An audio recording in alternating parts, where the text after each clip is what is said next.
Imagine que você está vivendo há 80 mil anos. Sua irmã morre. Você não chora, você não a enterra. Você carrega o crânio dela por meses, pintado de vermelho. Acontece que isso não é loucura. Isso é a invenção de ser humano. Pense nisso. Sem caixão, sem padre, sem o portão do cemitério se fechando atrás de você. Apenas um corpo e uma paisagem. E uma pergunta que nenhum animal antes havia feito em voz alta: o que faço com aquele que se foi? A resposta que os seus ancestrais inventaram ainda vive dentro de você. Ela reescreve o que a morte realmente significa, até hoje. A morte é a única experiência que toca todo ser humano que já viveu, cada cultura, cada idioma, cada século. Você vai perder alguém, alguém vai perder você. E a verdade é essa: seu cérebro não evoluiu para enfrentar isso sozinho. Ela evoluiu dentro de rituais. Rituais mais antigos que a agricultura, mais antigos que as cidades, mais antigos até do que aquilo que chamamos de religião. Ao contrário do que se acredita, os humanos não inventaram os deuses e depois inventaram os funerais. Aconteceu ao contrário. Há milhares de anos, muito antes dos tempos, muito antes da oração escrita, as pessoas já dispunham corpos e marcavam túmulos. Estudos mostram que esses atos são anteriores a qualquer crença organizada que possamos nomear. O ritual veio primeiro, a história veio depois. Isto importa. Se você entender o que aqueles primeiros humanos fizeram com seus mortos, entenderá algo estranho sobre si mesmo.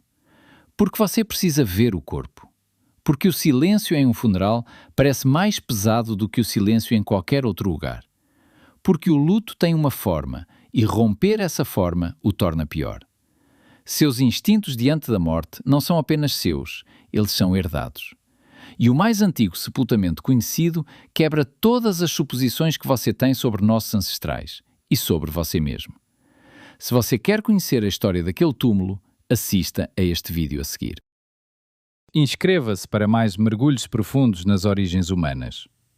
Imagine uma caverna nas montanhas do norte do Iraque. Chama-se Shanidar. Lá dentro, arqueólogos encontraram ossos de neandertais. O homem foi cuidadosamente deitado de lado.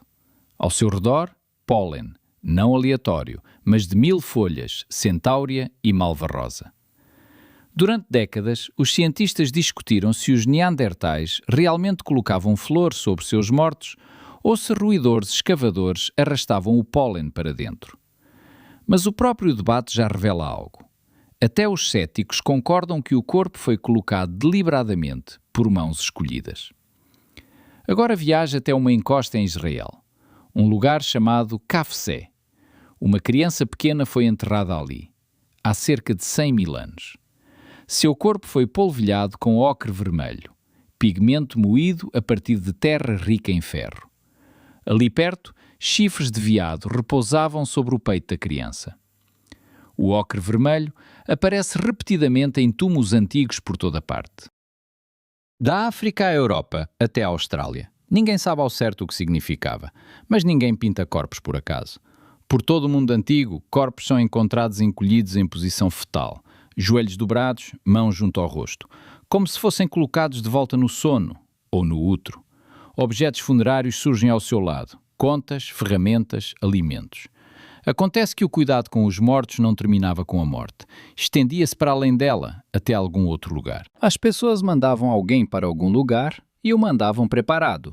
Mas uma caverna sul-africana muda tudo. Caverna Rising Star.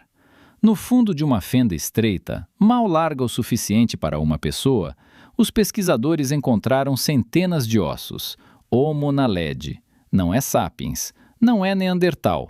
Um primo distante, com um cérebro pouco maior que uma laranja.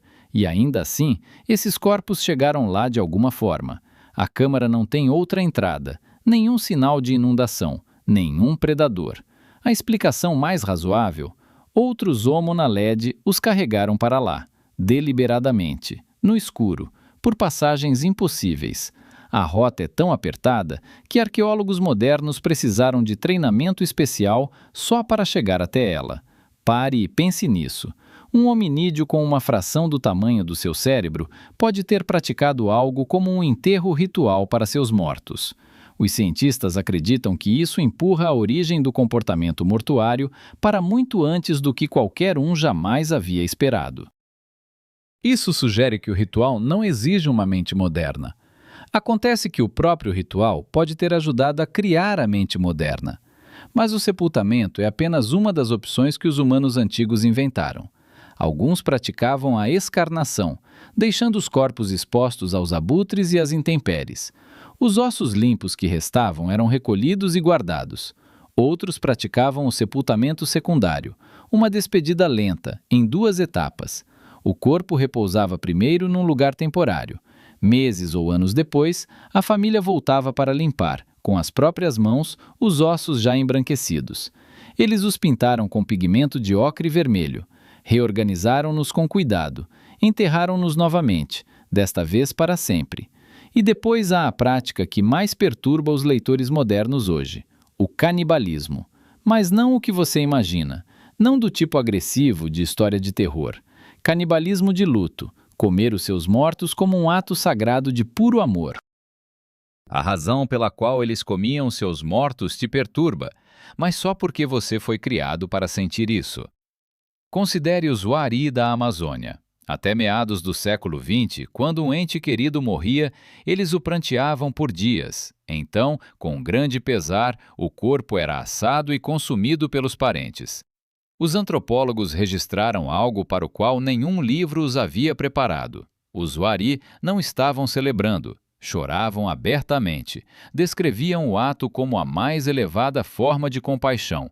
Deixar o corpo na terra fria era abandono, levá-lo para dentro era manter o ente querido por perto, sempre em casa.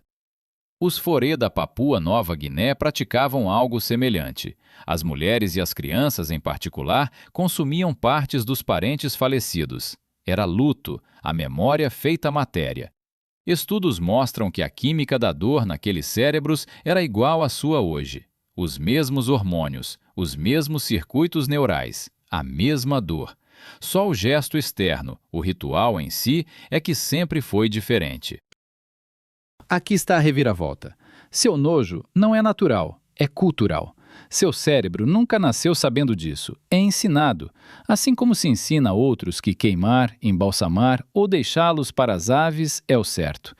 Ao contrário do que se acredita, nenhum instinto universal nos diz o que fazer com um cadáver, apenas que algo deve ser feito. Sua reação ao endocanibalismo diz mais sobre o século em que você nasceu do que sobre as pessoas que o praticavam. Agora considere o que aconteceu com os crânios. Há cerca de 9.000 anos, em Jericó, as pessoas fizeram algo extraordinário. Eles removiam os crânios de seus mortos, preenchiam os rostos vazios com gesso, esculpiam narizes e pintavam lábios.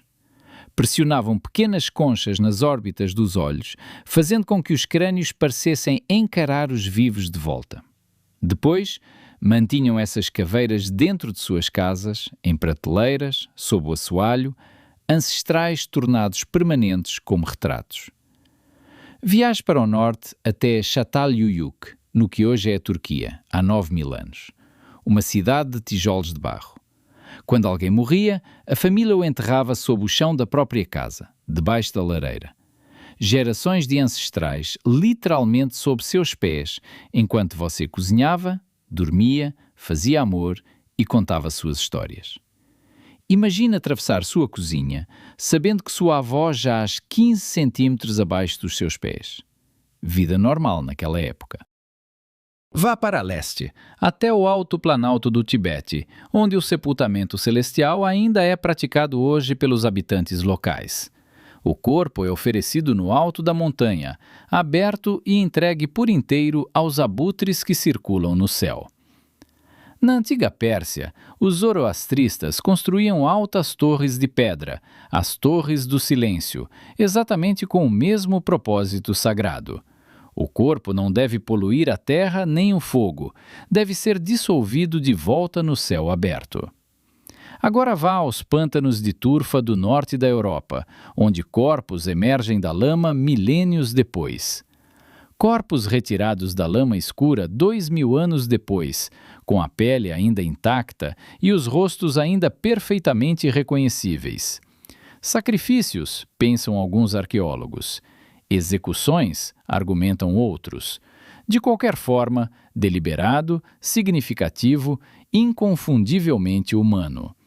Toda cultura responde à morte. Vá ao Egito, onde a mumificação tentou vencer o próprio tempo. Órgãos removidos, guardados em vasos, pele ressecada com natrão. Corpos envoltos em linho para uma jornada, não para desaparecer, mas para perdurar. Cada cultura enfrentou um mesmo problema emocional. O que fazemos quando alguém que amamos deixa de estar vivo, mas ainda existe diante de nós? Cada um resolveu de forma diferente. Alguns preservaram o corpo, outros o devolveram à natureza, outros o transformaram em imagem, alguns o comeram. Mas um único instinto compartilhado se esconde por trás de todos eles. Eles simplesmente não conseguiam ir embora. E é aqui que a ciência fica interessante. Psicólogos e neurocientistas começaram a se perguntar: por que toda cultura inventa rituais? Por que toda cultura humana cria algum ritual para os mortos? Por que não simplesmente seguir em frente e esquecê-los? Pesquisadores agora defendem que o ritual é uma tecnologia cognitiva, uma ferramenta que o seu cérebro usa para processar uma perda avassaladora. Quando alguém que você ama morre, sua mente não simplesmente atualiza um arquivo. Ela entra em um estranho ciclo repetitivo. Você continua esperando por eles, estende a mão para o telefone, ouve a voz deles num quarto comum cheio de gente. O seu cérebro construiu um modelo dela ao longo de anos, e esse modelo não sabe que ela se foi.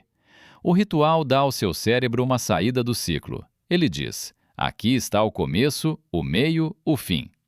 Observe o corpo, lave o corpo, carregue o corpo, cubra o corpo, diga as palavras, partilhe a refeição. Cada ação sinaliza as partes mais profundas de você que algo mudou e mudou de verdade. Estudos mostram que pessoas que compartilham rituais de luto apresentam níveis de cortisol mais baixos depois do que aquelas que enfrentam o luto sozinhas. O hormônio do estresse cai, o sistema nervoso se acalma. Não porque a dor tenha ido embora, mas porque agora ela tem forma. Aqui está uma afirmação mais ousada que muitos antropólogos hoje levam a sério. Os rituais fúnebres podem ter construído a própria cooperação humana em seus primórdios. Para enterrar alguém juntos, é preciso planejar. Para planejar, é preciso compartilhar a intenção com os outros. Para compartilhar uma intenção, é preciso linguagem, ou ao menos as sementes dela. O ritual exige gesto, sequência, acordo. Os pesquisadores acreditam que reunir-se em torno dos mortos foi um dos primeiros momentos em que nossa espécie praticou uma verdadeira cooperação simbólica. Enterrar os mortos, em outras palavras, pode ter nos tornado humanos. Não foi a caça, não foi o fogo, foi o funeral. E esse instinto ainda está funcionando dentro de você. Olhe para um funeral moderno. Olhe de verdade, com atenção. Um corpo preparado e exposto. A família reunida. Palavras proferidas. Comida partilhada. Flores depositadas. A terra movida com cuidado. Tire a religião específica, tire o século, e você está vendo a mesma coreografia que os neandertais realizavam. Os mesmos movimentos vistos outrora na caverna de Shanidar. O traje mudou ao longo dos milênios, a dança não. Mas algo mais mudou, e vale a pena nomear com cuidado. Ao longo dos últimos 100 anos, algo mudou silenciosamente. Especialmente nos países ricos, o corpo físico foi desaparecendo aos poucos do ritual. Hoje, a morte acontece nos hospitais, longe da família. O corpo é levado rapidamente para uma instalação que a maioria dos parentes nunca vê, preparado por estranhos. Muitas vezes nem é visto. Às vezes cremado antes que alguém tenha passado um momento de silêncio ao seu lado. O funeral, quando acontece, pode envolver um caixão fechado, uma fotografia, uma tela, sem corpo. Os conselheiros do luto começaram a notar uma coisa. As pessoas que nunca veem o corpo costumam ter mais dificuldade em acreditar. O cérebro ainda está rodando seu software antigo. Ele quer provas corporais. Sem elas, uma parte de você continua esperando. Os psicólogos agora recomendam o que os humanos antigos tomavam como certo: sentar-se junto ao corpo, tocar a mão, dizer as palavras em voz alta. Não passe correndo pelo fato concreto da morte, porque sua mente precisa do fato concreto para, enfim, se mover. O movimento dos cuidados paliativos, discretamente, está redescobrindo práticas que nossos ancestrais reconheceriam. Morrer em casa, a família presente, tempo depois, lavar, vestir, permanecer. Não por morbidez, por encerramento, para que o antigo ciclo se feche com clareza como foi concebido. O seu desconforto com a morte é muito recente. Historicamente, um piscar de olhos. Durante a maior parte da existência humana, a morte era algo comum. Visível, cuidada por pessoas que te amavam. Morrer sozinho numa sala fluorescente, atendido por estranhos, é uma invenção moderna, não é um estado natural. E há uma última pergunta que os humanos antigos silenciosamente deixaram para nós respondermos. Imagine que você é o ancestral. Imagine a si mesmo, milhares de anos no futuro, sendo lembrado por estranhos que você jamais conhecerá. O que os arqueólogos do futuro encontrarão de você? Um túmulo? Quase certamente não, se as tendências atuais continuarem por muito mais tempo. Um crânio com conchas nos olhos? De jeito nenhum. Um disco rígido, talvez. Uma conta de rede social sugerindo automaticamente o seu rosto? Uma voz preservada num vídeo que alguém esqueceu de apagar. Isso, silenciosamente, é o que resta de você agora. Estamos, neste exato momento, inventando algo novo. Fantasmas digitais. Corpos que desaparecem rapidamente, mas dados que permanecem por décadas. A sua presença, depois que você morrer, provavelmente será uma rolagem de mensagens, uma nuvem de imagens, um chatbot treinado com a sua escrita. Isso também é uma espécie de ritual, mas ainda mal o compreendemos. Não chegamos a um acordo sobre como terminar, quando apagar, quando guardar, quando deixar ir. Há uma fenda ritual se abrindo no século XXI. As formas antigas se apagam, as novas ainda estão pela metade. A sua geração e a seguinte terão de inventar algo. O seu cérebro ainda precisa do que os neandertais precisavam: um começo, um meio, um fim. Um gesto que diz: isto aconteceu. Isto é real. Esta pessoa importou. A forma como você luta molda quem sobrevive a você. Não num sentido místico, num sentido muito prático e comum. As pessoas que se lembrarem de você levarão adiante uma versão sua, moldada pelo ritual que você lhes deixou. Mesmo agora, se você pensar em alguém que perdeu, repare no que você lembra.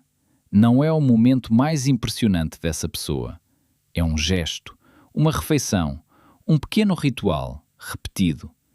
É assim que os mortos permanecem vivos entre os vivos, não em monumentos, em hábitos. Os humanos antigos descobriram isso com quase nenhuma ferramenta e quase nenhuma palavra. Eles carregavam crânios, pintavam ossos, comiam seus mortos, enterravam-nos e dormiam sobre eles. Eles não eram primitivos. Estavam fazendo exatamente o que o seu cérebro ainda pede, só que de forma mais honesta agora. Então, da próxima vez que você sentir aquele estranho impulso sem palavras em um funeral, saiba que você não está sendo sentimental. Você é antigo, executando um software cuidadosamente refinado por pelo menos 100 mil anos, provavelmente muito mais. É uma das partes mais antigas de você, mais antiga que a sua língua, mais antiga até que o seu nome. Antes de você ir, um mistério relacionado ainda o aguarda. Se o ritual veio antes da religião, então uma questão muito maior surge a seguir. Por que os humanos inventaram deuses, afinal? Que vazio os mortos deixaram para trás que só um deus poderia preencher? Se quiser seguir esse fio, assista a seguir ao vídeo sobre por que os humanos inventaram os deuses. Ele te espera. Enquanto isso, quero ouvir você. Que pequeno ritual sua família mantém por alguém que se foi? Uma refeição em um determinado dia? Uma canção? Um lugar que você visita? Escreva nos comentários abaixo. não pelo algoritmo, para a história. Esses pequenos rituais descendem diretamente de tudo o que acabamos de conversar. Se histórias como esta, as profundas e silenciosas, sobre de onde realmente viemos, importam para você, inscreva-se. Haverá mais. Sobre os primeiros fogos, as primeiras palavras, a primeira vez que um humano olhou para o céu, se perguntando. Até lá, seja gentil com aqueles que ainda estão aqui.